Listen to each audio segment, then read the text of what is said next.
Hey and welcome to my little review about Trepang2, the game that really puts the pang into ping pang pong. You know, the sound you make when you pretend to shoot with your imaginary guns when you were just a little kiddo. With your fingers, you know, like ping pang. Okay. And let's get the worst aspect of the game out of the way first. I don't want to be mean, but does anyone care about the story in a game like this? Basically, you are a super soldier called Agent 106 and you break out of prison after a long time and just mow down anyone you see till your friends pick you up and you get to the safe house. And from here, you can do the combat simulator, change your outfit, or go do the main missions. The combat simulator is pretty much a horde mode that lets you pick a map and try to defend against endless enemies while having to manage your economy, since weapons and everything cost money and the weapons of the enemies are pretty empty, just like the inside of my heart. And changing your outfit is kinda, why even change it when you don't see yourself anyways, and the game has no multiplayer. I mean, you can see your feet and shoes and gloves, but not much more. It's like getting all dressed up even though you're staying home the whole day. Unless it makes you feel good about yourself, then it's a good thing. Get that self-confidence, king or queens. You deserve to have it. But back to the story part. When you go to a main mission, it's pretty much just, yeah, you go there to kill the bad guys. Not more, not less. You can pick up some documents or also find drones around the levels that explain more about the backstory, but it won't suddenly make you think, wow, holy fuck, this is the greatest story ever told. And there are a lot of documents and backstory in those documents, if you can find them all. But even without them, you can kinda loosely connect what is going on in a way. If you're looking for a cinematic shooter, then you're looking at the wrong place. There's a few short cutscenes, but for example, I killed the boss, and instead of getting an epic cutscene after killing him, I got nothing. He just falls to the ground, and the next second I'm landing back at my safe house, and nobody even really talks about what just happened. They're just like, oh, what a fucking mission, am I right guys? Time for the next one, haha. Despite the rather unusual things that just happened. But I personally don't mind that. I don't need a super duper cool story in a game where the gameplay shines.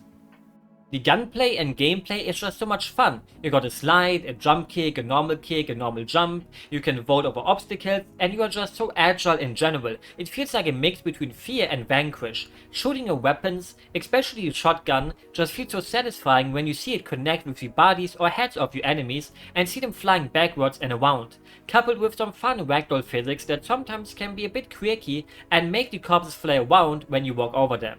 But there's two special abilities, and one that you can unlock later. Obviously, we got the slow-mo, which slows down time, so you can really go all in and own those noobs. Remember when noobs was the insult to use online in shooters? I kinda miss those times, but I will sound like a boomer. The other one is your cloaking device, which makes you invisible for a short amount of time, so you can be a bit stealthy and walk up close to enemies to shoot them point blank, or grab them and use them as a shield, or you can also throw them at the other enemies. And the third one that you get later is dual wielding, which only really makes sense to use while you activate your slow-mo, because holy heck, the recoil is insane if you activate it normally. Still fun to use normally though, if you got enough ammo to waste. The weapon variety sadly is kinda limited though. I really wish they would have just also added the nail gun from F.E.A.R. If you wanted to kinda do a little bit of a tribute to that game, you can't really, you know, miss out on the nail gun, because nailing is a lot of fun in multiple ways. Sorry. For the bulk of the game, you mostly face off against soldiers, some more and some less armored. Some of them got wide shields where you gotta slide under them to knock them over, or try to be a bit more stealthy and get them from behind when they don't expect you and pang them some bullets into their back or butthole.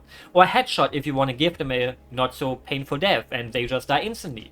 Normally I would wanna buy them a drink for their hard work, but since they wanna kill me, that's a no-go. If someone wants to kill me, I will kill them instead. Simple as that. Obviously only in a video game though. I'm like a little kitty in real life who wouldn't even hurt a fly. I never even shot a gun. I would go to a shooting range though if I would be American. Only mosquitoes deserve to die. You know, I wouldn't hurt a fly, but mosquitoes. But aside from normal soldiers, you also sometimes fight against cultists who like to suicide charge you and try to scare you with mannequins. The enemy AI on higher difficulties is actually pretty smart and tries to flank you, and is a bit more careful than the ones on normal, where you can pretty much run and gun your way through it, which I mostly did on the normal difficulty. When I switched up to hard, it was fairly hard. But there's more than just generic soldiers and cold guys with weapons or armor. I don't want to spoil the surprise though, and I will let you find out what kind of other enemies the game has if this video got you interested in the game. But that's all I'm gonna say. Would be no fun to spoil everything, right? The variety of the levels is also not to be totally underestimated. Despite it mostly playing in corridors, they at least look different from each other. One mission plays in an institute with a hospital that looks surreal as heck, which I guess is normal for a hospital or institute. Then another mission plays in a Russian underground facility that is full of rocky walls and suddenly turns into some rather famous creepypasta that recently made the rounds, and then another one plays in a castle that is full of the cultists. But despite the variety of the locations, the overall level design will mostly feel the same. You have connecting corridors that will lead you to a bigger room where you suddenly hear metal music and have tons of enemies storming into the room and you have to take care of them. That does not really change during the game, but it also has some more passive sections where you just walk around and the game kinda tries to scare you. On a scaredy cat like me, that totally works. Walking through hallways with sounds coming from everywhere and not knowing when the game will decide to go back to shooting and leaving me guessing. But I guess for people who have no issues with horror, they will just go, wow, an empty hallway with lights flickering.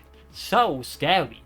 For me, the atmosphere is top notch though, and as thick as my car, as an American pizza crust. The game is rather short, around 4 to 5 hours, but I can see myself just jumping back into it every once in a while to just enjoy the gunplay again and play a bit more of the horde mode. It just feels so satisfying to jump around, slide around, kick around, and obviously shoot around.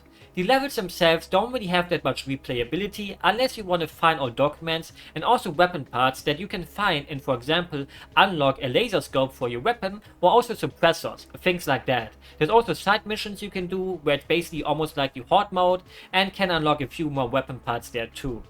Also, the performance is flawless despite my PC being pretty bad. I had one crash the whole game, but the game frequently autosaves so you won't lose too much progress if that happens to you too. And my footage may look a bit laggy at times because recording and playing the game made my PC overwork, like having to work 12 hours a day for multiple days. My settings are also on the normal setting and it still looked amazing. I really like the real look of the game mixed with its light effects from the flares that the enemies throw and their laser scopes scooping out the places. All in all, it is probably the best first-person shooter, or how we Germans like to call them, ego shooter, that I played this year. It might not be the most innovative game or the most original game, but sometimes you don't need to innovate when the game is just really fun. And to be fair, there isn't that much competition this year, at least not so far.